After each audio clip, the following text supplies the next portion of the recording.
Il faut se dégager aussi d'une trop grande dépendance au nucléaire. Il faut relativiser les choses, pas mettre tous les œufs dans le même panier. Prendre son temps. Et donc, la loi, le programme de la donc il y a un loi... plafonnement, pour répondre à votre question. Il y a un plafonnement de la production nucléaire qui est au niveau d'aujourd'hui. Et donc, quand un réacteur ouvre, un réacteur doit fermer. Il se trouve que celui qui doit ouvrir prend un peu de retard. Et il n'y a donc pas d'urgence à fermer Fessenheim.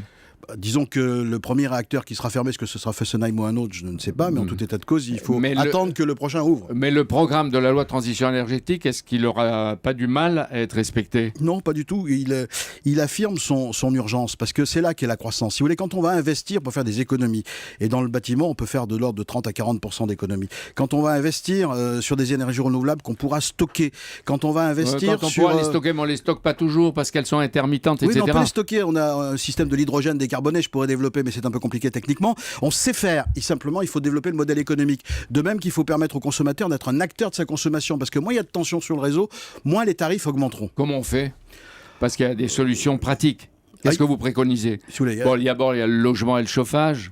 Économie. Si on baisse le volume de consommation, la facture baisse automatiquement, même si le tarif augmente. Donc ça, chacun le comprend.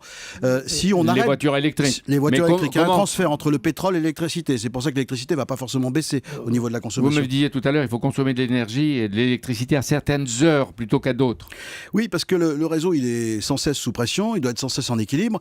Quand il y a de la tension, ça fait acheter de l'électricité très cher, ça fait augmenter les tarifs. Si chacun prend sa part d'un réseau qui fonctionne de façon sereine, les prix peuvent se stabiliser, voire baisser. C'est-à-dire que le consommateur doit gérer lui-même son électricité. Il doit être mis à contribution pour mieux gérer l'ensemble du réseau. Changer son comportement. Dites-moi, la dernière question sur ces questions d'énergie. À quelle hausse faut-il s'attendre des tarifs de l'électricité ? Si on continue dans un système où effectivement il y a toujours de l'intermittence, il y a toujours plus de tension sur le réseau, on nous annonce 3 à 4% par année.